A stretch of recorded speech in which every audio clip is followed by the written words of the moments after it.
Bonsoir tout le monde. Bienvenue dans le Web Journal de Radio-Québec, édition du 29 juin 2025.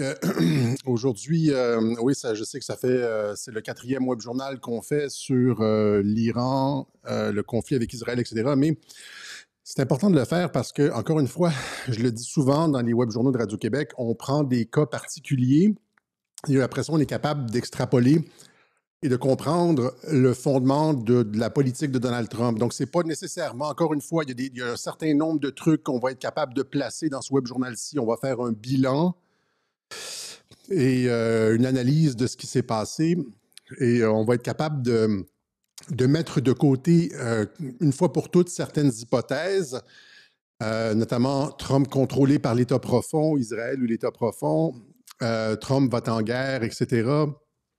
Mais donc c'est ça, on va être capable de mettre de l'avant d'écarter un certain nombre d'hypothèses, de voir plus clairement ce qui se passe. On va revenir sur certains des trucs que j'ai expliqués durant les web journaux précédents. Ça va nous donner un peu d'acuité militaire, notamment avec ces généraux iraniens qui reviennent à la vie, les morts vivants en Iran. Et donc, donnez-moi en premier lieu, je suis incroyablement nerveux, je ne sais pas pourquoi, parce que les derniers web journaux ont fait comme plus de 300 000 vues chacun sur Twitter, les 2 derniers sur l'Iran, là. Et donc, j'ai comme l'impression qu'on me cite un peu partout et je suis sous attaque aussi. Il y a comme plein de trolls qui ont repris du service, parce qu'on met genre des coupures de mes anciens web journaux, un 10 secondes ici et là, pris hors contexte. Et donc, c'est comme si, avec ce qui s'est passé, la frappe finalement a comme sauvé le régime iranien. C'était exactement ce qui s'est passé, comme je l'avais annoncé. Donc, la crédibilité de Radio-Québec est en hausse et les attaques aussi sont en hausse. Et je vais en reparler un petit peu plus tard de ça. Donc, on sort souvent un clip où est-ce que je dis qu'il n'y aura pas de guerre en Ukraine. Et donc, mais je vais en reparler alors que je parlais du fait que les États-Unis n'entreront pas en guerre en Ukraine. OK? Mais c'est toujours ça qu'on fait. On passe un petit 10 secondes. Mais c'est ça, on a vu une montée des attaques et tout. Et il n'y a pas juste de l'analyse politique, hein.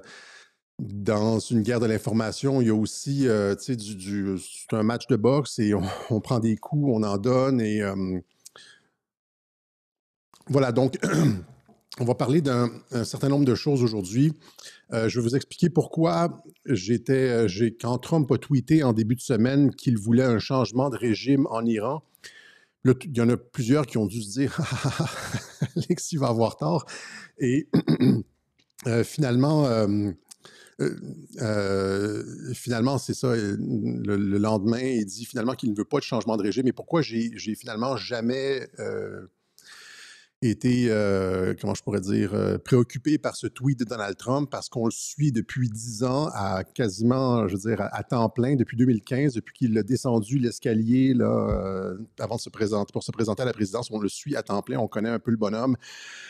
Et ces déclarations comme ça, des déclarations comme je veux un changement de régime en Iran ne cadrent pas du tout avec son style, sa politique, etc. Si les gens avaient bien suivi, ils l'auraient compris. Donc, je vais expliquer un petit peu comment.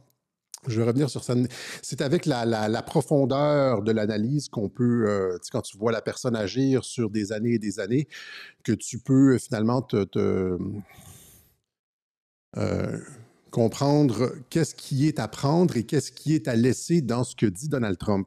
Parce qu'il il y a des choses, c'est compliqué. Hein? Plusieurs personnes le remarquent, c'est-à-dire que c'est difficile de savoir exactement sur quel pied, et c'est voulu, hein, sur quel pied danser avec Donald Trump. Parce qu'il dit souvent une chose et son contraire, mais ce sont les actions qui comptent. Je l'ai déjà expliqué ça. Et donc Trump sauve, c'est ça. Donc, ça, c'est un des trucs qu'on va faire. On va modifier un peu notre analyse aussi dans les derniers web journaux sur l'Iran. On était sur une ligne, oui, on modifie avec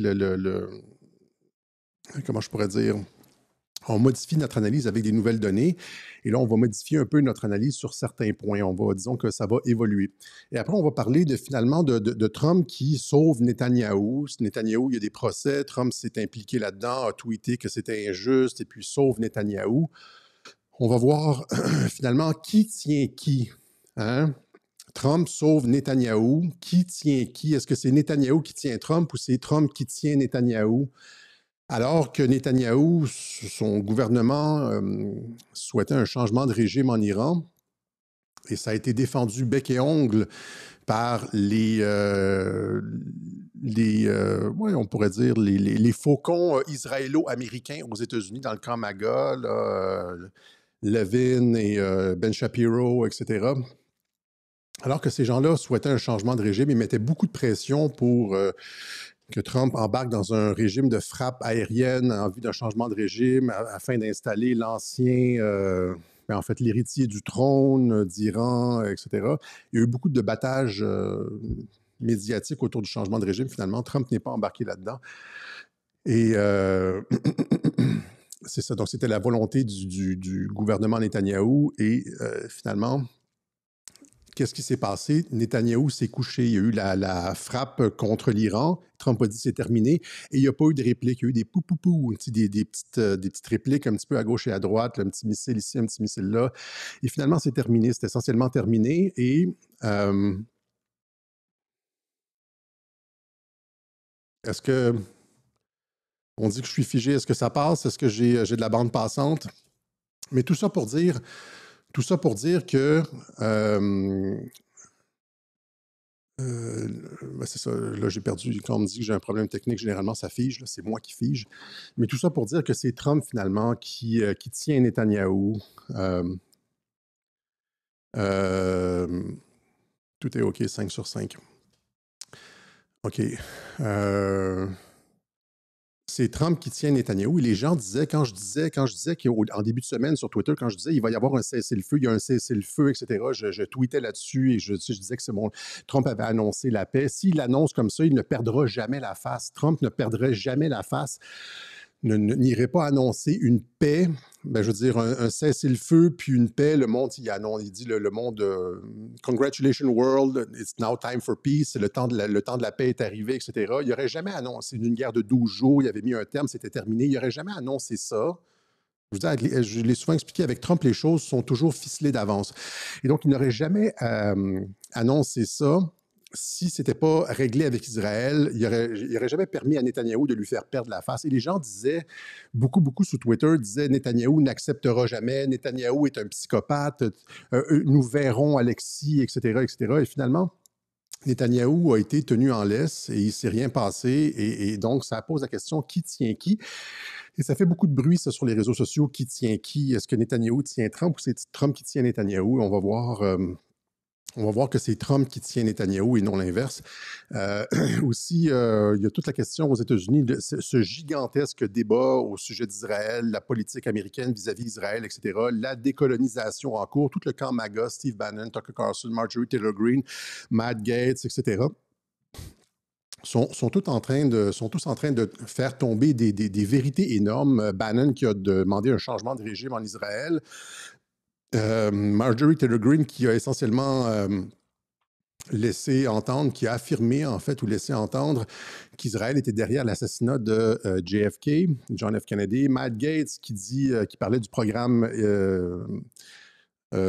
nucléaire iranien, etc., etc. Et donc, tout ça participe de ce que j'ai expliqué un peu plus dans un autre web journal quand il y avait la rencontre Ted Cruz et Tucker Carlson, c'est-à-dire qu'il y a une entreprise, et Trump laisse faire, hein. Trump ne critique pas, Trump les laisse parler, et puis il n'y a pas ne reprend jamais personne, etc. Et donc, il y a cette espèce de... Israël est comme un peu mis dans une boîte aux États-Unis. Les appuis d'Israël aux États-Unis s'effritent. C'est pas, il n'y a plus de contrôle comme c'était le cas il y a peut-être 10, 15, 20 ans. Ce n'est plus du tout, on n'est plus du tout dans le même environnement. Et tout ça, c'est un gros, comment je pourrais dire, c'est une grosse réalité. Qui est donc, Trump sauve le régime iranien, allons-y comme ça. Je vais, finalement, ça gèle souvent. OK. De toute façon, je ne peux rien faire pour ça pour l'instant. Je vais essayer de revérifier ma connexion éventuellement. C'est peut-être mon nouvel appartement. Donc, Trump qui disait en début de semaine, c'est pas politiquement correct d'utiliser le terme changement de régime, mais le régime iranien présentement est incapable de make Iran great again, rendre sa grandeur à l'Iran. Alors, pourquoi il n'y aurait pas de changement de régime? Et Trump utilise souvent ce ton belliqueux-là. Je l'ai expliqué dans les web journaux précédents. Il dit on sait exactement où se tient l'ayatollah, mais nous avons décidé de ne pas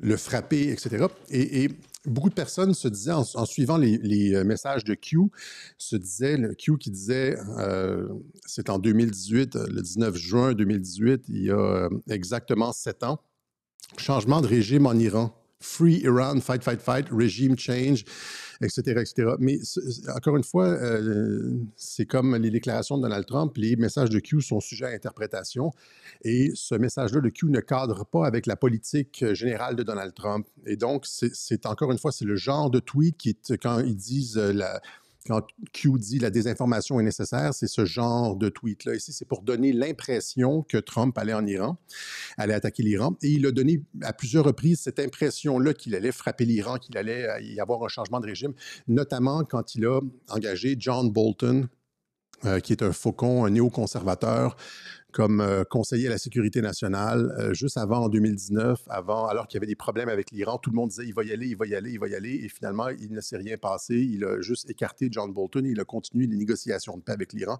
Même chose récemment, je pense qu'il a engagé un binational américano-israélien pour traiter avec l'Iran.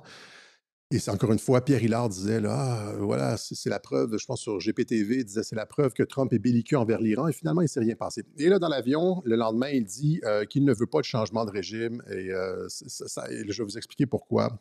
Do you want to see regime change in Iran? No.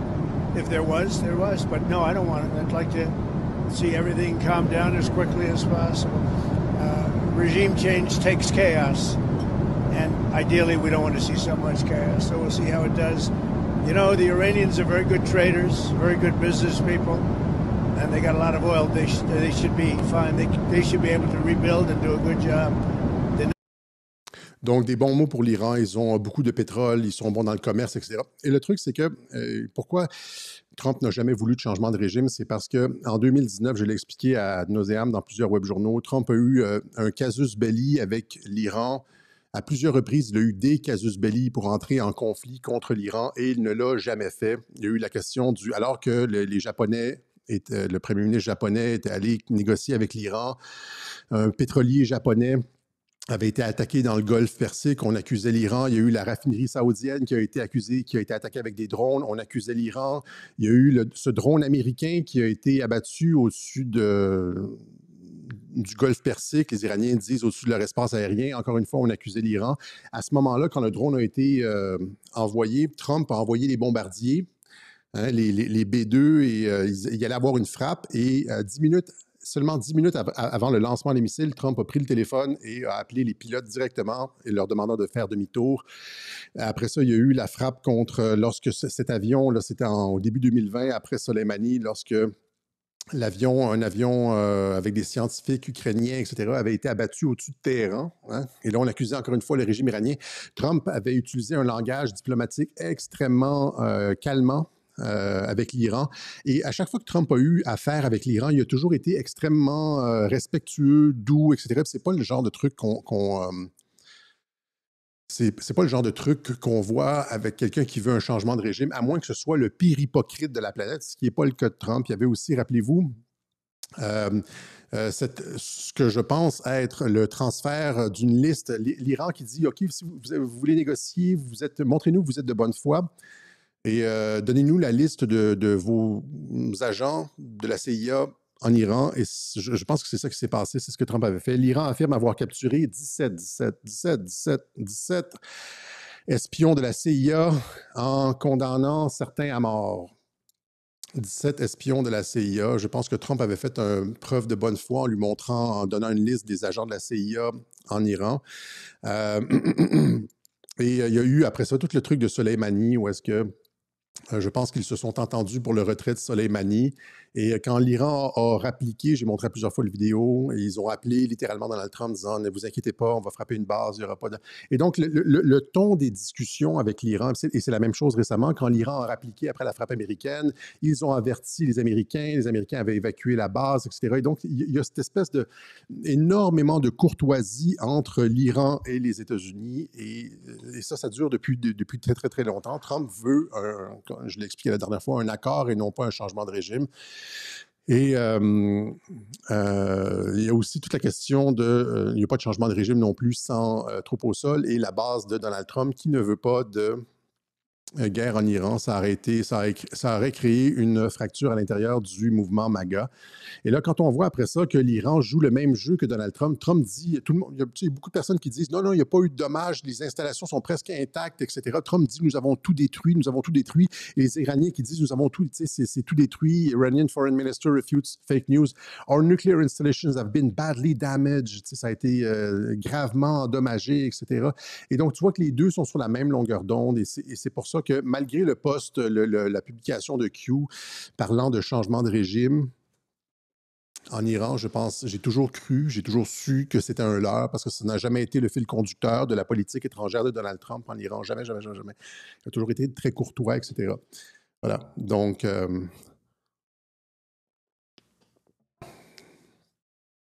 il n'y a pas eu de mort de Soleimani. Je ne pense pas que Soleimani est mort pour plusieurs raisons. Encore une fois, je ne vais pas revenir là-dessus parce que les Américains qui négociaient de bonne foi avec l'Iran, qui montraient toutes les preuves de leur bonne volonté, etc., comme je viens d'expliquer, n'auraient jamais fait une frappe comme s'ils avaient voulu réellement éliminer Soleimani. Son avion se serait écrasé quelque part dans le désert où ça aurait été anonyme. Mais alors qu'il avait un laissez-passer pour atterrir à Bagdad, contrôlé par les Américains, faire une frappe dans un endroit contrôlé par les Américains alors qu'il avait eu un laissez-passer puis qu'il s'entendait bien avec les Américains, etc. Ça aurait été je veux dire, une bourde incroyable en termes de relations internationales. La Russie tout le monde aurait vu que les États-Unis ne respectent pas leurs paroles, ne respectent pas leurs documents, que les États-Unis ne sont pas fiables. Or, Trump ne fait pas. Trump veut justement redonner aux États-Unis leur crédibilité, etc. Et c'est quelque chose qui ne se ferait pas en relation internationale pour énormément. Mais j'ai tout expliqué ça. OK? Donc, ce qui s'est passé, c'est fort probablement, comme je l'ai expliqué, comme Thierry Messant aussi l'a suggéré, c'est-à-dire qu'il y a eu une entente entre l'Iran et les États-Unis. Et comme à l'époque, je disais, ça va mener à un traité de paix. On retire un problème sur l'échiquier. Là, on retire comme un des principaux belligérants sur l'échiquier géopolitique de la région. Soleimani qui était partout. Hein. Il était en Syrie, il était comme dans toute la région. Il organisait la résistance face à Israël, etc. Et donc, tu retires un élément, une figure problématique, et 3 semaines après, ils ont commencé à justement signer les accords d'Abraham, etc., comme je l'avais annoncé. Mais c'est compliqué, je veux pas, mais tout ça pour dire qu'il y a, depuis le tout début, énormément de retenue entre Trump et l'Iran, et que ce n'était pas du tout... on ne sentait pas du tout la logique de changement de régime, et qu'il y avait plutôt du tape à l'œil. Par exemple, comme lorsque j'ai dit justement qu'il avait mis John Bolton en avant. Est-ce qu'on peut avoir une image de John Bolton, s'il vous plaît, la régie? John Bolton, qui est un faucon, qui est toujours prêt à attaquer, etc. John Bolton, qui faisait partie du Project for a New American Century. Quand Trump a mis John Bolton là, c'était pour signaler qu'il allait attaquer l'Iran. Et il l'a finalement jamais attaqué, il a retiré John Bolton. Et donc, il y a cette espèce de faire croire que, exactement comme le message de Q, faire croire que, alors que Trump est très courtois avec l'Iran. C'est pour ça qu'il n'y a pas eu de changement de régime. Maintenant, il y a aussi le fait que Trump, depuis très, très, très, très longtemps, ça aurait été une guerre majeure. Un changement de régime, ça aurait été une tâche énorme sur la présidence de Donald Trump, sur son bilan en tant que faiseur de paix. Et il a annoncé qu'il voulait, rappelez-vous, il a annoncé à plusieurs reprises qu'il voulait être un faiseur de paix. Rappelez-vous ce que Tulsi Gabbard a dit lors de son assermentation. You wanted to be remembered as a peacemaker. J'ai expliqué tout ça aussi. Depuis longtemps, la logique de Trump, c'est une logique de... Trump veut le prix Nobel de la paix, etc. Il a d'ailleurs été nommé par le Pakistan pour le prix Nobel de la paix, saluant son talent d'homme d'État exceptionnel. Il y a le Rwanda et le Congo qui signent un traité de paix négocié par les États-Unis. Vous voyez, paix, paix, paix, paix, paix, paix, paix, paix partout. Hein, c'est ça le logiciel de Trump. Trump annonce que les États-Unis tiendront des négociations nucléaires avec l'Iran la semaine prochaine. Voilà, Trump affirme qu'un cessez-le-feu avec Gaza est possible d'ici une semaine. Ça, c'était ce matin. Hein? Donc, ça, à la Maison-Blanche, il a reçu des représentants du Rwanda et de la République démocratique du Congo. Trump aspire à devenir un artisan de la paix mondiale et à négocier une trêve en Afrique. C'est partout comme ça. Et j'expliquais tout ça. Tu vois, j'expliquais tout ça déjà en 2019. Je vous montre le clip. Je sais que ça fait un peu redondant de toujours montrer des clips, mais c'est parce que c'est toujours la même logique avec Trump. On nous présentait Trump comme celui qui allait déclencher la Troisième Guerre mondiale. Et finalement, c'est Trump qui s'est joué des médias. C'est Trump qui s'est joué de l'État profond. Et là, je ne vois pas comment il va... Exactement comme cette fois-ci, on annonçait que Trump allait déclencher la Troisième Guerre mondiale, mais c'est Trump qui s'est joué des médias, Trump qui s'est joué de l'État profond, Trump qui s'est joué de Netanyahou. Possible, dans les mois qui suivent, de ne pas lui donner le prix Nobel de la paix. Vous comprenez? Et donc, ça, c'est ma ligne depuis 2019. Et vous voyez, là, c'est en Afrique, c'est au Pakistan, il essaie de négocier quelque chose en Ukraine. Je pense que ça va arriver à la fin de l'été, peut-être, parce que les Russes veulent utiliser, sont en avantage sur le terrain et ils auront une offensive d'été. Mais même chose avec Israël. Là, c'est Israël-Iran. Il veut négocier avec Gaza, les accords d'Abraham, etc. Tu vois que son héritage, son legs à l'humanité, c'est la paix, c'est ce qu'il veut faire. Ouais. Donc, contrairement à Pierre Jovanovic, ici, incroyable, il déclenche la Troisième Guerre mondiale pour faire plaisir à Netanyahou. C'est clair qu'ils le tiennent. C'est clair qu'ils le tiennent. Et là, j'explique, j'ai répliqué à Pierre Jovanovic, il met fin à la guerre avec un tweet, c'est maintenant le temps de la paix, du jamais vu. Et donc, Trump n'aurait jamais tweeté ça, c'est le temps de la paix, etc., si ça n'avait pas été ficelé et déjà réglé avec Netanyahou. Donc, on n'est pas sur les web journaux sont gratuits. Je suggère aux gens d'écouter les web journaux. C'est salutaire. Ça permet de ne pas faire des erreurs. Certains le font, certains ne le font pas. Ici, Scott Ritter aussi, qui est toujours très prompt à critiquer l'administration Trump, dit finalement, admet lui aussi finalement, Trump a un cerveau dans sa tête et c'est un homme d'affaires. Donc, vous savez, il a parlé en termes de grands accords dans le passé. Beaucoup des obstacles qui auraient empêché un tel accord ont été brisés. Hein, puis là, mais lui, il dit finalement que c'est à cause du pétrole. Il ne veut pas que le pétrole augmente. C'est pour ça qu'il voulait la paix, etc. Pas nécessairement pour la paix elle-même au Moyen-Orient, mais surtout pour le pétrole. Il y a Youssef Indy ici, très intéressant. Le lendemain de l'attaque, le jour du dernier web journal, il dit donc, après avoir violé le droit international cette nuit en frappant son territoire, donc... J.D. Vance a parlé, gêné des négociations avec l'Iran après avoir violé le droit international en frappant son territoire. Plus aucun État souverain ne prendra Real Donald Trump au sérieux dans les négociations. The negotiator est discrédité, disait-il. J'y reviendrai. Et là, le surlendemain, peut-être après avoir écouté le web journal de Radio-Québec, on a un beau 180 ici. Voilà, la pièce de théâtre trumpienne est terminée. Pour ceux qui n'y comprennent toujours rien, je vais expliquer une énième fois la méthode Trump pour éviter la guerre. Tout en faisant croire qu'elle est imminente. Ouh! Alors ça, c'est comment on pourrait dire, c'est la haute voltige en termes de rattrapage. Mais c'est un bon garçon, Youssef Indy. Je ne crois pas qu'il est de mauvaise foi. C'est quand même, quand on parle les deux tweets, c'est quand je ne sais pas exactement. En tout cas, je n'écoute pas ses émissions. C'est peut-être différent dans les émissions. Peut-être que ça fait longtemps qu'il parle de la pièce de théâtre trumpienne, mais c'est la seule chose que je vais lui suggérer, puisqu'il m'avait taclé indirectement au sujet de Soleimani, c'est que s'il s'agit d'une pièce de théâtre ici avec l'Iran, Youssef, convenu avec l'Iran, faire semblant de la guerre, etc., est-ce que ça ne pourrait pas aussi s'appliquer au cas de Soleimani? Hein? Surtout que cette façon de faire des Iraniens en prétendant que certains généraux sont morts alors qu'ils ne sont pas morts, ce n'est pas nouveau, on va y revenir. En tout cas, ça c'est pour Youssef Indy. Il y a Pierre Hillard qui lui aussi disait ici, Trump s'est servi des négociations sur le nucléaire avec l'Iran.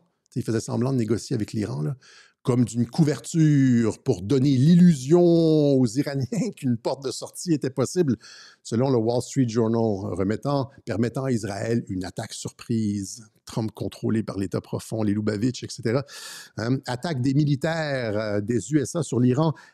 L'AIPAC a imposé ses vues. Trump est sous contrôle. L'AIPAC a imposé ses vues. Puis là, après ça, quand on voit le résultat et tout le monde qui... selon les services de renseignement américains, les frappes n'ont pas détruit les infrastructures nucléaires iraniennes. Il y a un rapport qui a coulé, où est-ce que c'est... Et finalement, attaque sur l'Iran, sur le Qatar, mais administration Trump prévenue à l'avance par l'Iran, etc. Donc, finalement, Pierre, c'est bien beau de juste retweeter comme un fil de presse sur ton... Mais est-ce que tu vas en tirer les conclusions? C'est-à-dire que si finalement Trump n'a pas détruit le nucléaire iranien, que c'était juste comme que du tape à l'œil, est-ce que tu penses toujours qu'il est contrôlé par l'AIPAC, etc.? Est-ce que tu penses qu'il a été comme contraint de... Est-ce qu'il a fait le jeu de l'AIPAC? Parce que j'ai toujours montré, j'ai expliqué à plusieurs reprises dans plusieurs webjournaux. Je lui ai répondu... Hein, où est-ce que j'ai mis ça?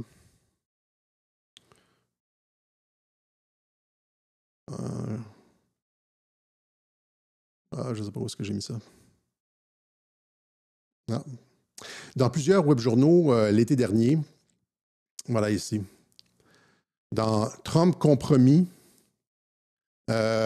Trump la genèse 101 la genèse et Trump 102 l'opération, à quel point, de quelle façon Trump n'avait rien à voir avec l'AIPAC, ne faisait pas leur jeu, indépendamment de si l'AIPAC donnait de l'argent, finalement Trump n'attaquait pas l'Iran, etc. J'ai expliqué tout ça, mais bon, en tout cas, je veux dire, ce que j'ai fait comme 4 heures là-dessus, point par point, avec une démonstration complète. Mais, donc, finalement, c'est ça, il n'y a pas eu d'attaque sur l'Iran. Et Trump a essentiellement sauvé le régime. Donc ça, c'est pour les réactions. Il y a eu une réaction intéressante de Thierry Messant qui est pas mal sur la bonne ligne sur Trump. On va remercier Idriss Aberkane qui nous a mentionné à 2-3 reprises qui nous a donné un certain crédit, et Sylvain Ferreira aussi.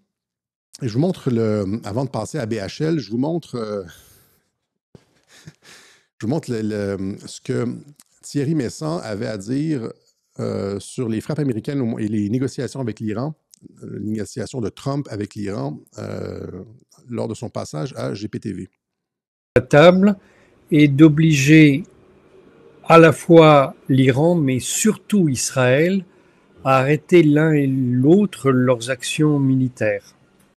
Donc l'Iran, mais surtout Israël. Il a forcé Israël à arrêter son attaque militaire. On s'entend, il a forcé Israël à arrêter son attaque militaire. Oui, faut bien comprendre que Benjamin Netanyahou essaye depuis une vingtaine d'années de détruire l'Iran avec des justifications successives et contradictoires. Ça va continuer, même si nous voyons bien que Donald Trump essaye de son côté de ramener Netanyahou à quelque chose de raisonnable. Vous savez, Netanyahou aurait dû être renversé 2 fois dans les dernières semaines, mais les 2 fois, il y a eu des votes inexpliqués à la Knesset et il n'a pas été renversé. Je pense que c'est l'ambassadeur. Donc, merde, il dit, je pense que c'est l'ambassadeur. J'ai coupé juste avant. Il dit, je pense que c'est l'ambassadeur. Allons-y. La table est d'obliger, puisque par exemple Donald Trump a déclaré que des États-Unis en Israël, qui est intervenu auprès de plusieurs parlementaires.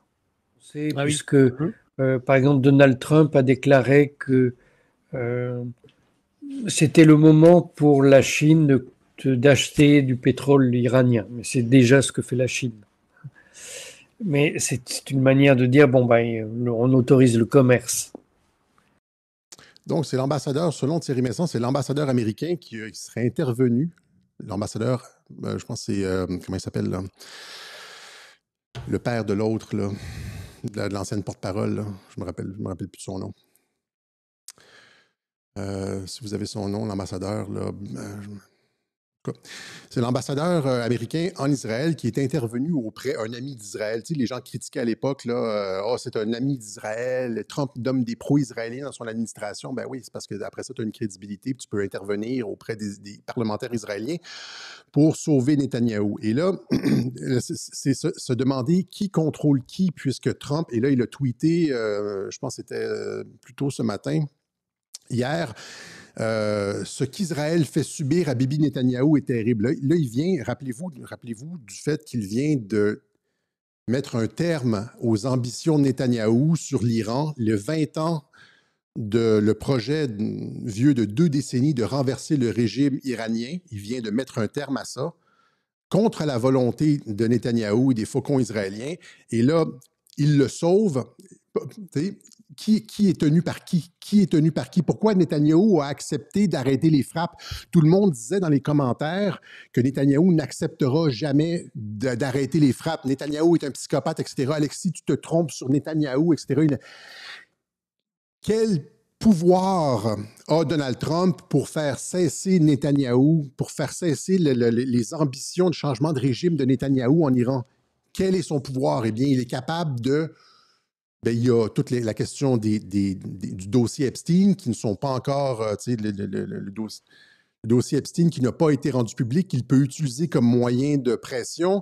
Et après ça, ben c'est ça, c'est ce qu'Israël a fait subir à Bibi, et là, il va avec un tweet, ce qu'Israël a fait subir à Bibi Netanyahou est terrible. C'est un héros de guerre. Ce premier ministre a accompli un travail remarquable avec les États-Unis pour éliminer la dangereuse menace nucléaire en Iran. Netanyahou a éliminé la menace nucléaire en Iran, alors que tout le monde sait qu'ils n'ont rien fait, les frappes n'ont rien fait, etc. Il y a plein de rapports de services de renseignement qui montrent qu'il ne s'est rien passé en Iran et que Trump a littéralement sauvé le régime. Et donc ici, c'est qui la marionnette de qui, là? Hein? Si Trump est capable de forcer Netanyahou à arrêter les frappes, dire à Netanyahou « They don't know the fuck what they're doing », comme il l'a fait, là, that have been fighting so long and so hard that they don't know what the fuck they're doing. Do you understand that? You understand that? Qui est la bitch de qui ici? Hein, est-ce que si c'était Trump qui était contrôlé par Netanyahou, ils auraient continué leurs attaques ad vitam aeternam, ils étaient déjà sur une lancée, etc. Les frappes iraniennes ne faisaient pas grand-chose en Israël. Et là, ce que je... Il y a 2 choses que je veux dire, c'est que j'ai cru pendant un moment donné qu'Israël jouait le jeu avec l'Iran. Mais ce que je pense, quand j'avais montré la carcasse de missiles qui n'aurait jamais dû se retrouver en Israël et aussi les faux dommages que certains édifices avaient reçus, etc., que l'Iran frappait surtout des trucs résidentiels, etc. Je pensais que c'était convenu entre les deux, mais je suis beaucoup moins sûr maintenant que ça a été convenu entre les deux. Je pense qu'Israël augmentait les dommages. Je pense que l'Iran a fait preuve de retenue dans sa réplique pour ne pas provoquer les Israéliens. Tu sais, genre, tu reçois une claque, là, tu te contrôles en faisant croire que certains de leurs généraux étaient morts alors qu'ils ne l'étaient pas. Tu prends une claque, tu te contrôles, tu répliques avec genre des trucs superficiels. Les Israéliens, de leur côté, avaient tout intérêt à essayer d'augmenter les dommages pour justifier encore plus de frappes contre l'Iran. On s'est fait frapper ici, regardez les missiles, etc. Mais au final, Netanyahou, le projet de changement de régime a été arrêté. Netanyahou n'a pas eu le choix. Trump appelle à la fin du procès pour corruption de Netanyahou et c'est probablement ça, en échange, genre, Trump a probablement le bras très long en Israël. Et c'est une des façons qu'il a eu de garder Netanyahou en laisse. Et les gens n'étaient pas contents aux États-Unis. Hein, beaucoup de personnes qui n'étaient pas contents, incluant BHL. Chaque jour, Bernard-Henri Lévy, une nouvelle donne. Donald Trump a donc annoncé un cessez-le-feu désormais effectif, a-t-il dit, entre Israël et l'Iran. Nous le verrons dans les faits. Le président américain qui précise que la guerre aura duré 12 jours Vous aviez dit merci au président Trump après les frappes américaines sur les sites nucléaires iraniens. Est-ce que ce matin, vous le remerciez également pour le cessez-le-feu? Je lui ai dit merci il y a 3 jours. Aujourd'hui, je lui dis de quoi je me mêle. Franchement, qui est-il pour ordonner à Israël et à l'Iran, à Israël, à cesser le feu? Là, il y a quelque chose qui m'échappe, franchement. Il y a quelque chose qui m'échappe.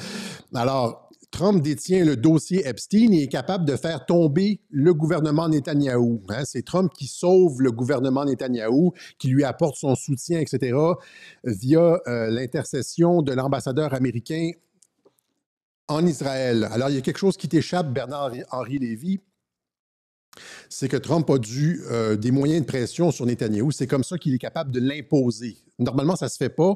Normalement, ce n'est pas possible d'imposer quelque chose à Israël. Israël fait toujours ce qu'il veut, il n'écoute rien, le droit international, blablabla. Cette fois-ci, il s'est fait imposer quelque chose contre sa volonté. Il est venu, c'était bien, c'était audacieux, en renfort d'Israël pour frapper des positions qu'Israël était sans doute mal équipé pour frapper. Il n'a pas les informations, il n'a pas le droit de demander un cessez-le-feu. Il n'a pas le droit de demander un cessez-le-feu. C'est pas une question de droit imbécile, c'est une question de pouvoir. Qui a le pouvoir présentement d'imposer un cessez-le-feu? Trump a le pouvoir d'imposer un cessez-le-feu avec notamment, je l'ai dit, quelqu'un l'a dit dans les commentaires, le dossier du 11 septembre où Israël est impliqué, où, je veux dire, avec les documents Epstein, etc., et aussi dans la politique intérieure en Israël, en intervenant ou non auprès des parlementaires, etc., etc. C'est comme ça que voilà. Donc, et là, je parlais tout à l'heure de retenue de l'Iran. Je pense que c'est ça. C'était pas quelque chose nécessairement de convenu entre Israël et l'Iran, mais c'est plutôt l'Iran qui a fait preuve il y avait des énormités dans tout ça. Le fait qu'il n'y avait pas de dommages alors qu'Israël annonçait des gros dommages. Et ils avaient une raison de le faire pour justifier plus de frappes encore, mobiliser l'opinion, etc. Mais je pense pas que les dommages. Je pense que c'était pas convenu avec Israël. Je pense que l'Iran a simplement fait preuve de retenue dans sa réplique, n'a pas utilisé les armes qu'il aurait pu utiliser, n'a pas révélé sa position. C'est comme un sniper, là, tu ne révèles pas ta position, tu tires un petit peu, pac, pac, pac, pour... et finalement... a joué de façon extrêmement subtile ce jeu-là contre Israël. Et là, il y a plusieurs, notamment de ces généraux, regardez ici, là, on annonçait la mort de plein de généraux et de scientifiques. These are the Iranian generals and scientists killed by Israel. Voici la liste des généraux et des scientifiques tués par Israël. BBC, qui étaient les commandants iraniens qui ont été tués par Israël? Or, les principaux commandants qui avaient été annoncés morts se retrouvent finalement vivants. Alors ici, on a Times of Jérusalem, le chef de la force Quds en Iran, tué par une frappe israélienne. Mais là, juste comme hier, le chef de la force Quds iranienne, Esmaël Kani, est toujours en vie et a été vu lors d'un rassemblement à Téhéran. Alors, il y en a plusieurs comme ça. Et là, rappelez-vous ce que je vous ai dit, encore une fois, sur les Iraniens qui se préparent depuis 40 ans à ce genre d'opération, de frappe, de décapitation, etc. Pensez-vous que les Iraniens les commandants iraniens, etc., étaient à prendre le thé chez eux avec leurs pagettes, surtout pour se faire localiser et tout, et qu'Israël avait juste à tirer un missile de balistique d'Israël à 1300, 1400 km pour les frapper? C'est ce qui a été annoncé. Regardez ça ici. Dr. Eli David, lui, il fait souvent de la propagande pour Israël.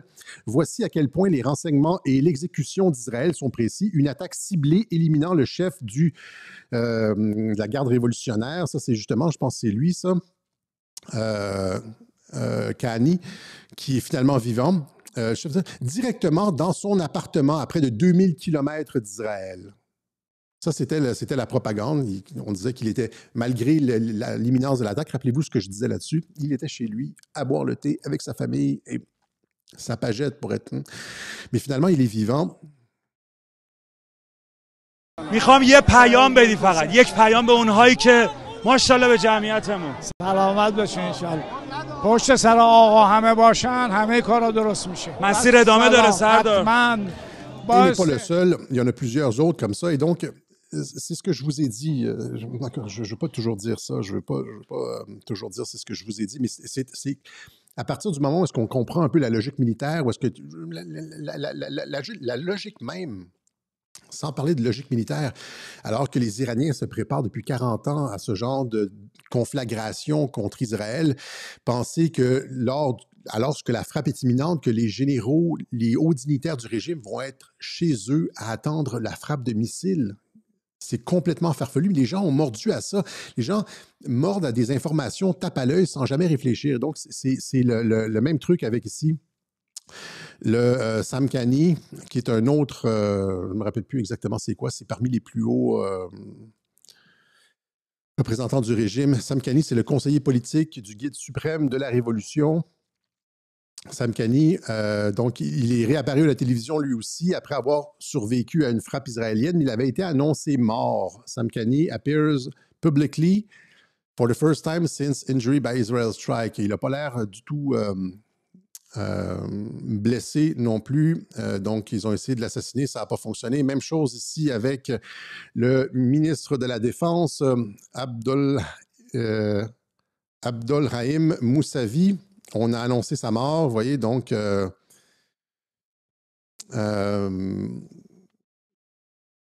ici, donc, Iran's Army Chief expressed serious doubt Israel will adhere to the ceasefire, mais il était toujours en vie finalement. Il y en a plusieurs comme ça. En tout cas, tout ça, c'est pour dire qu'il y en a plusieurs. Et donc, si Israël, ils ont été annoncés morts et finalement, ils étaient vivants, et ça fait partie du jeu militaire, ça, évidemment, là, de dire « Ah, oh, vous avez réussi votre frappe ». C'est comme quand le ministre des Affaires étrangères va à CNN dire, ou sur d'autres médias, dire « Oui, oui, les frappes américaines ont tout détruit. Oui, oui, vous avez tué tous nos généraux, etc. » Vous avez tout décapité le régime alors qu'ils sont encore vivants. Ça fait partie de l'art de la guerre, ça, tromper l'ennemi, etc. Les gens prennent toujours les nouvelles au premier degré, alors que faut utiliser la logique, comme je l'ai fait, en disant qu'ils ne seraient jamais restés chez eux, alors que l'attaque était imminente, ils seraient dans un bunker à 300 mètres sous terre, etc., etc. Et là, si l'Iran est capable de faire croire que des généraux sont morts alors qu'ils sont en fait vivants, que dire de Soleimani? Encore une fois, c'est exactement la même stratégie. C'est la même stratégie. C'est la même chose aussi avec Prigojine, qui avait une fausse chicane avec Poutine. On a expliqué tout ça. Fausse chicane avec Poutine. On a expliqué toutes les raisons pour lesquelles c'était une fausse chicane. Et finalement, on l'avait annoncé mort. Et puis finalement, voilà. Donc, voilà, donc c'est ça. Donc, je modifie ma position. Initialement, je pensais que la frappe était convenue entre Israël et l'Iran, mais finalement, je pense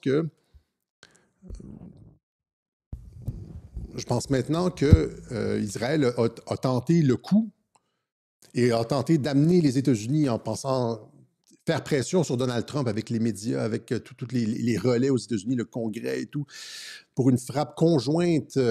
Ça peut être dévastateur, un bombardement aérien conjoint Israël-États-Unis, ça peut être vraiment dévastateur. Et Trump a fait semblant d'y aller. L'Iran a fait preuve de retenue dans sa riposte. Parce que si l'Iran avait frappé, avait tiré, par exemple, ce que je disais dans les webjournaux, s'il avait tiré, par exemple, 50 missiles hypersoniques sur des bases aériennes israéliennes, sur la Knesset, etc., il n'y aurait pas pu y avoir de paix possible. Vous comprenez? Si Israël avait subi des dommages cataclysmiques, là, comme l'Iran aurait pu en infliger avec ses missiles hypersoniques, il n'y aurait pas pu avoir de paix. Et donc, tirer des missiles sur des cibles, des quartiers en développement, ou je ne sais pas, des trucs qui ne font pas réellement mal à Israël, eh bien, c'est une façon de préserver la paix. Et donc, chapeau à l'Iran d'avoir fait preuve de retenue. Et finalement, c'est ce que je dis, le tacle du siècle. Quand je dis le tacle du siècle, c'est qu'Israël pensait que les États-Unis y allaient. Et finalement, c'est un tacle, c'est comme un croc en jambe. Trump fait un croc en jambe à Netanyahou, fait une frappe symbolique, annonce la paix immédiatement et tient Netanyahou par le collet en lui imposant la paix et en forçant Netanyahou à respecter les termes. Et là, qui tient qui, encore une fois? Donc, et tout ça, et là, malgré le fait que la tentative de changement de régime ait complètement échoué en Iran, et que Netanyahou se soit fait imposer les termes d'un cessez-le-feu, on a quand même, j'ai parlé des réactions tout à l'heure, on a quand même un Mike Borowski qui est allé sur GPTV dire que Trump était contrôlé par l'AIPAC. Récemment, il y a 2 jours, il y a 2 jours ça. Hein, il y a 2 jours, il est allé sur dire que Trump était contrôlé par l'AIPAC, qu'il était tenu, etc. Et donc, on va décerner le prix Citron à Mike Borowski parce qu'il a fait une analyse sans aucun fondement politique, sans aucune réflexion de fond, juste du truc tape à l'œil, et ça a l'air qui ne convaincra personne, mais qui va juste conforter. La seule chose que ça peut faire, c'est de conforter ceux qui pensent déjà que Trump est contrôlé par l'AIPAC, alors qu'il pourrait être en droit de douter du contrôle de l'AIPAC maintenant, puisque Trump a fait faux bond, comme il l'a fait en 2019 aussi, là, à cette politique de changement de régime et tout ça. Les gens pourraient commencer à douter, mais lui, il fait juste essayer de cristalliser ça. Et je me questionne beaucoup sur les motivations de Mike Borowski lors de ce live, puisqu'il n'apporte aucun argument solide, c'est du tape à l'œil. Pierre Hilard, je le sais, sincère, je ne suis pas d'accord du tout avec ses idées. J'ai été dur avec lui, mais c'est ça. Mike Borowski, je ne sais pas, avec un truc. Alors au moment où Trump vient faire un croc en jambe à Netanyahou et d'imposer la paix et de mettre un terme aux ambitions de changement de régime dans la région, il vient dire que Trump est contrôlé par l'AIPAC. Et pour moi, ça, c'est tout de suite carton noir. C'est comme, Joe, tu es discrédité maintenant dans les analyses que tu fais. Degré 0 de l'analyse, j'ai fait 3 web journaux là-dessus.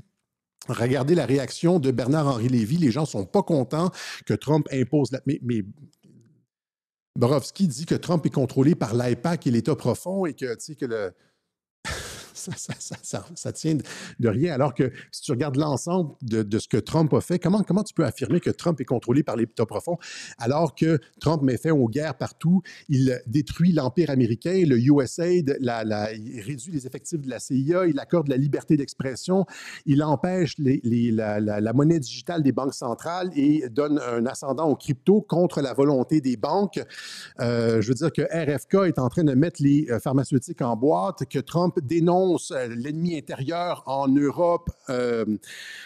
Rappelez-vous, avec Mark Rubio qui dit que c'était la tyrannie en Allemagne, que J.D. Vance qui disait aussi que lors de son intervention dans la conférence de Munich, l'Europe qui est ciblée, Trump qui republie du Jeffrey Sachs contre Netanyahou, Trump qui justement met fin aux ambitions de changement de régime, Trump qui dérégule complètement tout le projet vert de contrôle énergétique par l'électricité, les voitures électriques, etc., en libéralisant la production énergétique, Trump qui impose les tarifs, alors que c'est complètement contraire à toute la logique mondialiste de l'État profond, d'ouverture des frontières, d'un monde unique, d'un marché unique, etc.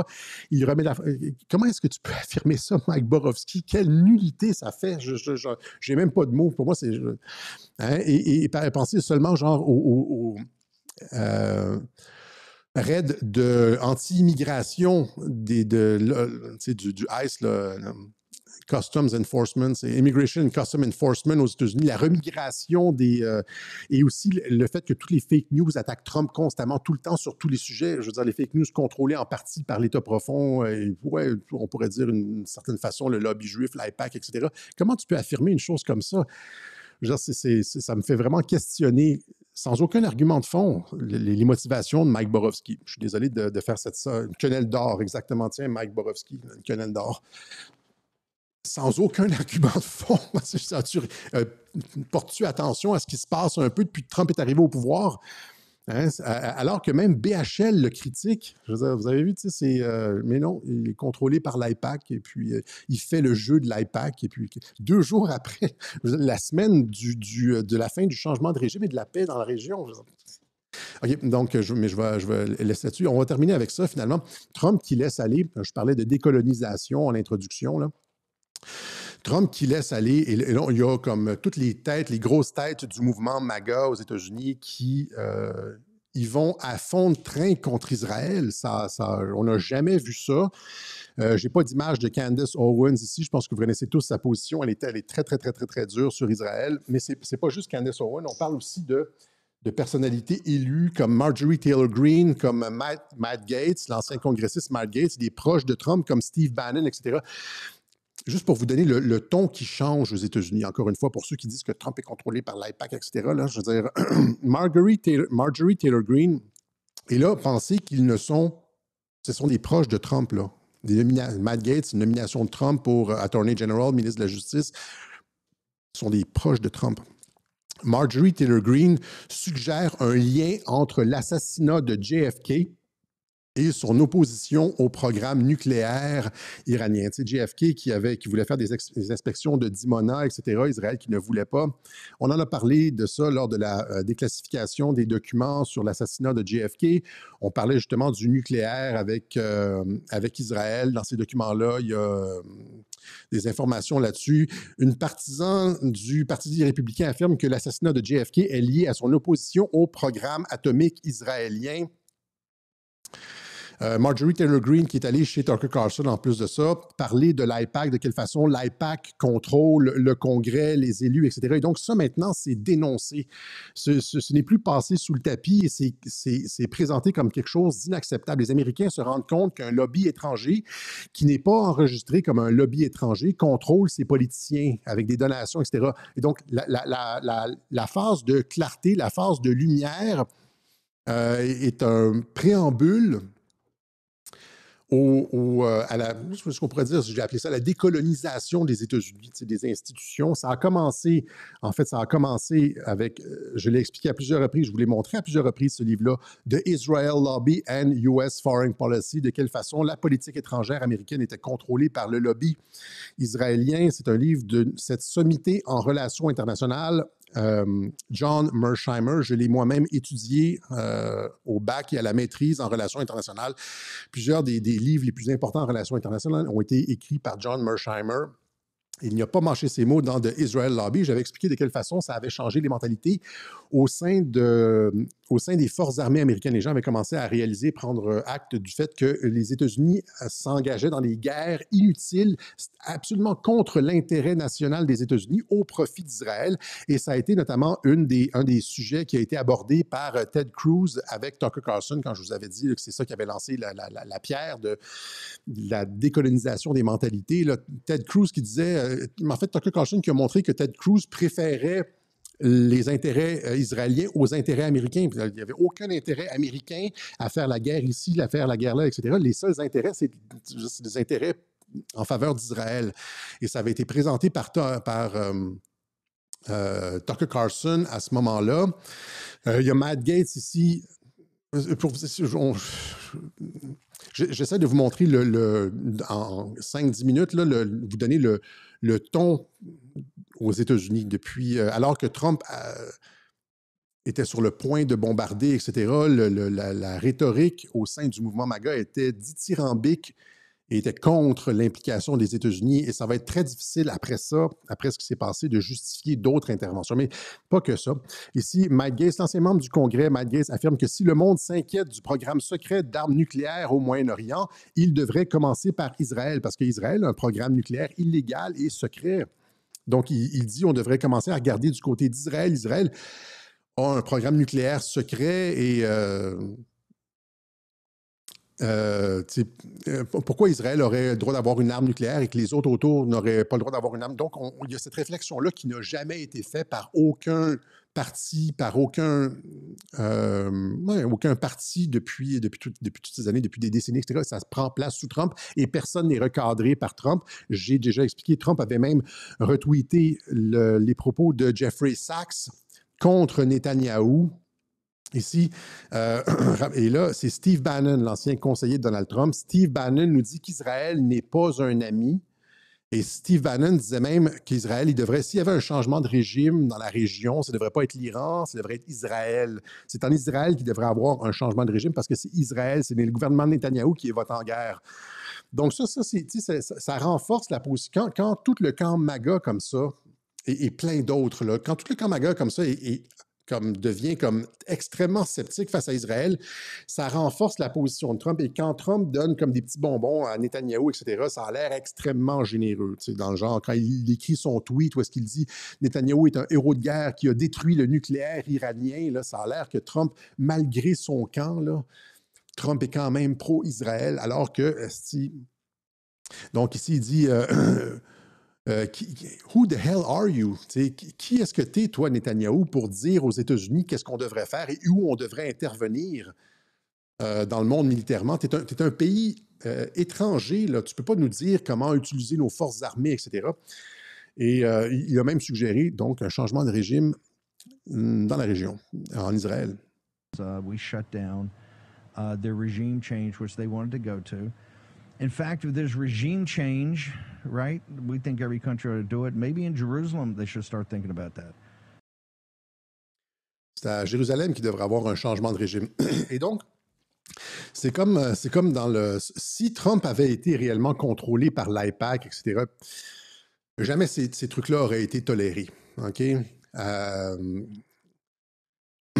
Et jamais non plus il aurait pu imposer contre les volontés de BHL cesser le feu et une paix à Israël et la fin du changement de régime, de la politique de changement de régime en Iran. Voilà. Donc c'est ça, c'est essentiellement ça que j'avais pour vous aujourd'hui. Je fais souvent ces web journaux-là où est-ce que je montre, en fait, j'essaie je m'insurge un peu devant ceux qui continuent à affirmer contre toute en roue libre, comme disent les Français, hein, sans prendre compte des faits de la politique réelle, pas juste des déclarations d'une nomination, etc. Ceux qui continuent à affirmer que Trump est contrôlé par l'Israël, alors que toutes les indications montrent que c'est le contraire, c'est que c'est Netanyahou qui est tenu par les couilles et on force Netanyahou à faire la volonté de Donald Trump. OK? Tout ça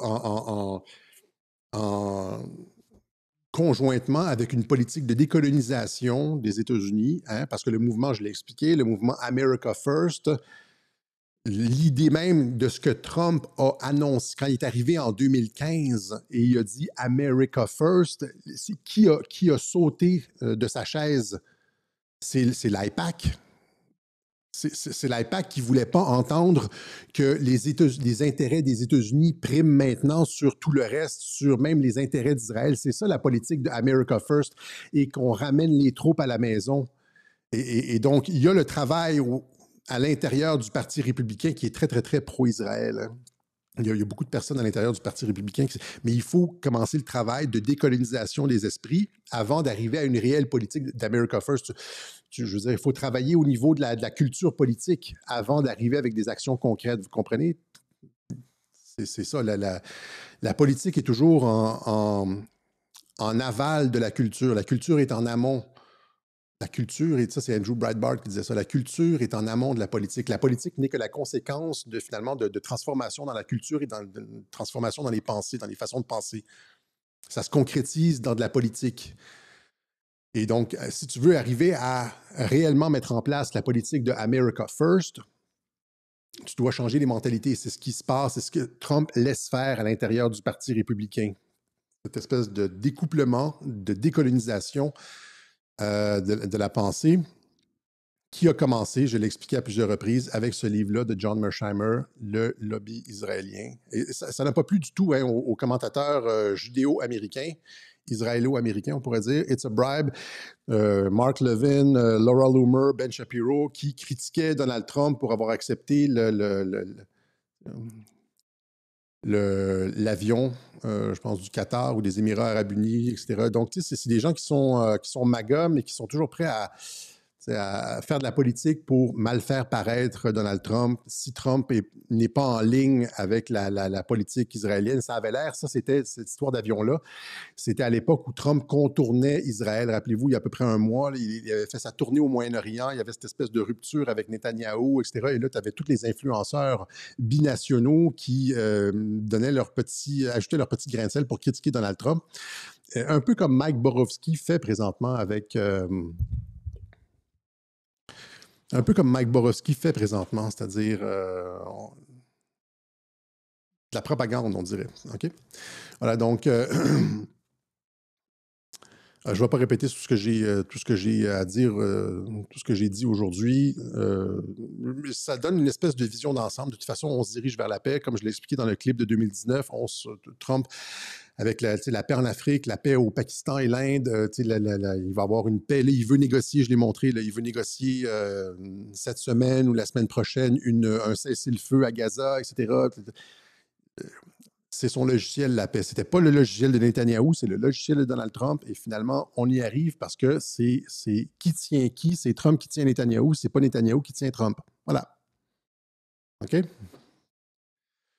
Voilà, alors c'est ce qu'on avait pour vous aujourd'hui. Est-ce que j'avais autre chose? They don't know the fuck what they're doing. En tout cas, voilà. Alors donc, on va remercier ceux qui ont fait j'aurais dû le faire en début de Web Journal, ceux qui ont fait une contribution au Web Journal de Radio-Québec, ceux qui nous appuient, et c'est important de le faire. Les Web Journaux sont gratuits, mais Radio-Québec ne peut pas se passer de votre soutien et de vos partages. Il faut remercier tous ceux qui nous ont partagé, tous ceux qui nous ont dit « Ouais, Alexis a peut-être raison cette fois-ci. » Encore une fois, sur l'Iran, là... Des fois, quand on a des analyses osées, ça prend du courage pour dire « Ouais, c'est pas si mal ce qu'il a dit. » Et puis, donc, les partages sont importants pour... Les webjournaux sur l'Iran ont fait 300 000 vues seulement sur Twitter chacun. Là. Ça fait au-delà de 400 000 sur toutes les plateformes, 450 000 sur toutes les plateformes confondues. Donc, merci au partage. Merci à ceux qui nous permettent financièrement de le faire. Encore une fois, je pense qu'on a une analyse qui n'existe nulle part ailleurs et qui irrigue le web. J'ai comme... Je veux pas être... J'aimerais penser que Youssef Indy a écouté mon web journal et puis qu'il a changé sa position et puis qu'il a dit qu'il allait nous expliquer comment Trump faisait des pièces de théâtre. Je dis ça amicalement, là. Je lui serrais la main, je lui paierai une bière la prochaine fois. Donc, mais c'est ça. Donc, merci à ceux qui nous permettent de le faire. Ça irrigue le web. Vous savez comment vous pouvez nous aider. Alexis Cossette-Trudel, casier postal 32017, Saint-André, Montréal, Québec, H2L, 4Y5, par virement Interac. On laisse les informations sur la page, en dessous, dans les commentaires, en dessous du web journal, par carte de crédit. Il y a différentes façons de le faire aussi. Bitcoin, PayPal, etc., etc. On veut remercier, on a oublié de remercier Claude Deroy, qui nous a aidé, notre ami Claude Deroy, de longue date, qui est toujours... de toutes nos batailles, il était avec nous contre les Antifa, etc. Pas Claude Leroy, là, du football. Non, pas Claude Leroy. Claude Deroy. Je m'excuse, Claude, hein, c'est la seule photo que j'ai trouvée sur ton Facebook. Notre ami Claude Deroy qui nous a aidé à déménager, je ne l'avais pas mentionné, je ne l'avais pas remercié. Là, il m'a dit, là, ça faisait une couple de fois que je déménage, il m'a dit, la prochaine fois, je ne t'aide pas. Ben, lui, il ne m'a pas dit ça, il m'a dit, on va faire un deal, on va faire une entente, tu déménages aux 2 ans. Là. Pas toutes les années. C'est compliqué, c'est l'horreur, c'est l'horreur, un déménagement. C'est comme, il y a l'enfer de Dante, il y a une coche en haut, il y a comme le déménagement. Voilà. Oui, c'est ça. Moi, quelqu'un dit mon analyse est inexistante aux États-Unis. Aux États-Unis, vous avez juste l'analyse presque. Quoique, hein, il y a certains des comptes qui, sur une ligne un peu Q, qui disent genre, ouais, qui ont parlé de théâtre. Trump fait. J'ai vu ça passer, mais c'est pas une analyse de fond comme qui date de 2019, comme nous, avec référence, etc. Mais les gens commencent à comprendre que c'est du théâtre, que Trump fait. Je veux dire, l'art de la fausse chicane, etc. Ça commence à rentrer, etc. Mais ce qu'on voit la plupart du temps aux États-Unis, c'est le camp MAGA qui est comme « Ouais, Trump a frappé l'Iran. » Imaginez si j'étais sur cette ligne-là. Imaginez si j'étais genre un vulgaire propagandiste pro-Trump. Les gens disent « Alexis, Trump, c'est ton idole, etc. » Je montre à chaque... même des fois, quand il dit par exemple, nous sommes sur le bord de la 3e guerre mondiale, quand Biden était là, en 2024, durant la campagne, il disait « À cause de Biden, on est sur le point de la 3e guerre mondiale. » Ben, je disais « Ben non, petit coquin Donald Trump, tu sais très bien qu'on n'est pas sur la 3e guerre mondiale. » Donc, oui, c'est vrai que j'appuie Trump parce que j'appuie la paix, mais je ne suis pas sur un logiciel de propagande trumpiste. Hein, on va au-delà de ce que Trump dit, puis on montre les coulisses de ce que Trump dit. Alors, j'aurais pu être MAGA, puis dire, être Team USA, oui, j'aurais pu être aussi anti-Trump, etc., contrôlé par l'AIPAC, sur la base de rien. Mais là, on a une position mitoyenne, ça fait chier les gens. Et c'est pour ça, et on a du succès, et c'est pour ça qu'on est attaqué. Et là, je voulais juste revenir, c'est ça, avant de vous quitter, là, j'ai vu plein d'attaques. Les bots sont de retour, les trolls sont de retour pour essayer de me discréditer. Notamment, on a fait rouler ce clip-là. On a fait rouler aussi un des clips où je parle de la communauté LGBTQ. Je vous avais montré, c'est les Vox Pop là, que je vous avais montré. Puis là, on dit, ouais, Alexis défend les homosexuels, est-ce qu'Alexis est réellement de droite? Puis là, c'est un montage. Ils ont mis comme des arcs-en-ciel partout autour de moi. Ben oui, ben à la rigueur, au pire, là, tu montres que je ne suis pas homophobe. Mais on fait aussi circuler ce clip-là ici du 30 janvier 2022, tiré de « On ne lâche rien », où est-ce que je dis exactement... je dis qu'il n'y aura pas de guerre. Je vous montre le clip. Là. Je vous dis qu'il n'y aura pas de guerre en Ukraine. Et là, merde, encore... Alexis s'est trompé. Merde. Où est-ce que j'ai mis le clip? Je vais vous le trouver, là, ici. Mon analyse métapolitique de la situation. Le système international a été verrouillé par Trump avant de quitter, avant de céder la place temporairement à Joe Biden. Et donc, j'en conclus qu'il n'y aura pas de guerre en Ukraine. OK? Alors, et là, il sort ça à toutes les sources en disant « Alexis est un affabulateur, Alexis est un menteur, Alexis dit une chose et son contraire, etc. » Bien, j'invite les gens qui partagent cette vidéo-là à aller voir le web journal duquel le clip est tiré, « On ne lâche rien ». Et dans tout le web journal, je parle de l'implication de Donald Trump, je veux dire, l'implication militaire des États-Unis en Ukraine. Là, je dis, il n'y aura pas de clash. Les gens disaient, à l'époque, c'était que... On s'en allait vers la Troisième Guerre mondiale et j'étais encore sur le logiciel. Il n'y aura pas de Troisième Guerre mondiale. Les États-Unis n'interviendront pas. Il n'y aura pas de guerre en Ukraine, etc., etc. Mais alors que j'explique ça durant... L'OTAN n'interviendra pas. Bon, il y a peut-être une aide indirecte, mais l'OTAN n'interviendra pas. Je dis ça dans le web journal. L'OTAN n'interviendra pas. Trump a verrouillé le système international. Ils vont prendre, alors que c'est une analyse sur des 10-15 minutes, je le répète même à 2 reprises dans le web journal, je l'ai réécouté. Ils vont chercher le petit 10 secondes pour mal me faire paraître. Et je disais exactement la même chose dans un autre clip que je vous ai montré la semaine dernière. Les frappes en Syrie. Et là, je disais, tout le monde dit que c'est la Troisième Guerre mondiale. Tu sais, je vous ai montré le clip. Là, tout le monde m'a dit, Alexis, c'est le début de la Troisième Guerre mondiale. Je dis, non, c'est pas la Troisième Guerre mondiale. Il n'y aura pas de guerre en Syrie. Quand je dis il n'y aura pas de guerre en Syrie là, en 2018, il y a déjà une guerre en Syrie. Il y a déjà des centaines de milliers de morts. Je dis il n'y aura pas de guerre en Syrie parce que je dis les États-Unis n'interviendront pas, il n'y aura pas de Troisième Guerre mondiale, etc. C'est ce que j'explique. C'est toujours le logiciel de Radio-Québec. Il n'y aura pas de Troisième Guerre mondiale, il n'y aura pas de guerre en Syrie, on ne s'en va pas vers la Troisième Guerre mondiale. Les États-Unis n'interviendront pas pour renverser le gouvernement Assad. C'était ça le but. Là. Les États-Unis avaient tiré des tomahawks. Je dis non. Il n'y aura pas de guerre en Syrie, c'est symbolique, etc. Et c'est la même chose avec ça. Il n'y aura pas de guerre en Ukraine, les États-Unis n'interviendront pas, etc. Le système international est verrouillé par Trump, l'OTAN a été verrouillé, etc. Mais on utilise ça, un clip de 10 secondes pour montrer que j'ai tort, etc. Et honte à vous, ceux qui partagez ça, vous êtes des sous-merdes. OK? Voilà. Vous êtes exactement comme les médias qui prennent des clips de 10 secondes, exactement comme Brigitte Noël. Vous prenez des petits... Il y en a plein des trucs comme ça. Hein, il y en a plein des gens qui font juste ça à longueur de journée, des clips sur Alexis, là, où est-ce qu'ils prennent un petit 5 secondes ici, un petit 3 secondes là, puis un petit 10 secondes là, puis ils font un montage pour mal me faire paraître. Mais ça fait partie de la game, là. Juste fuck off. Fuck off. Voilà. Oui, on est rendu bientôt à 90 000 abonnés sur X. Et donc, abonnez-vous à notre compte X. Et rappelez-vous, quand j'avais atteint 10 000 abonnés, en 2018, j'avais dit à 10 000 abonnés, je mets le casque de Spartiate, là. Tu sais, le casque que vous voyez ici, là. Voilà. Et je l'avais mis quand j'avais atteint 10 000 abonnés. Et là, on va faire la même chose, c'est-à-dire... Quand j'atteindrai 100 000 abonnés, je mettrai le casque de Spartiate. Et qui sait, je le ferai peut-être en chest, là, hein, torse nu. Non, c'est une blague. Mais voilà, donc, merci. Voilà, c'était le Web Journal de Radio-Québec. L'Iran a fait preuve de retenue, a très bien joué. Il aurait pu avoir un effet d'entraînement. J'ai souvent parlé de... J'aurais presque d'autres choses à dire. J'ai souvent parlé de cet effet d'entraînement. Tu sais que j'avais parlé de JFK qui avait lu le livre Guns of August. Est-ce que vous vous rappelez de ça?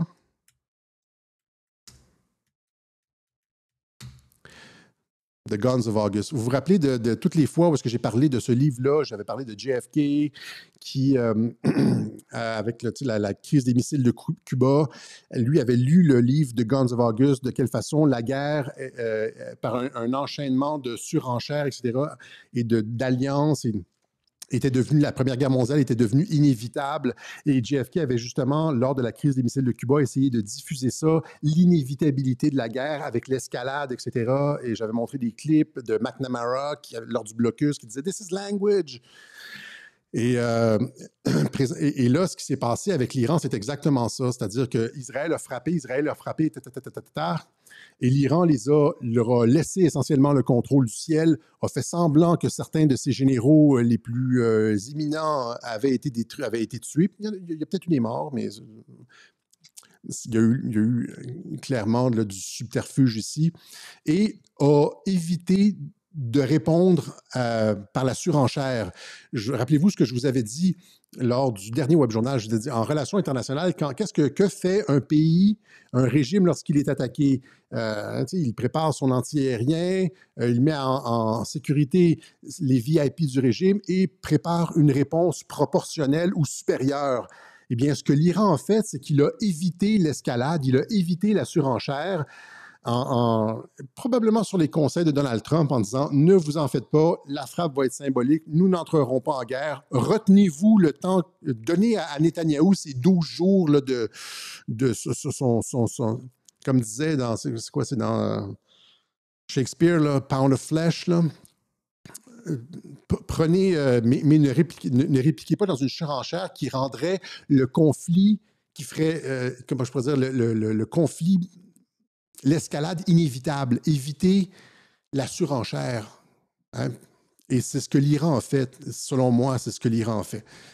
Il a évité la surenchère en ayant une réponse extrêmement mesurée, en donnant à Israël l'impression qu'il avait tué tous ses généraux et ses scientifiques, etc. Il a donné sa livre de chair à Netanyahou. Et puis après ça, quand Israël a eu ce qu'il voulait, etc., puis sa tentative, puis Trump est arrivé, puis a mis un terme à ça, le nucléaire a été détruit, Netanyahou a été contraint de signer la paix, et contrairement à ce que voulait BHL, contrairement à ce que voulait Netanyahou, le cessez-le-feu a été imposé.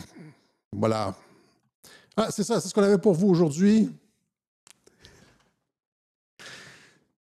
On aurait pu juste faire un web journal de 2 minutes avec juste cette phrase-là. C'est juste ce segment-là. Les gens disent que c'est trop long. Allez, on se donne rendez-vous la semaine prochaine pour une autre édition du web journal de Radio-Québec.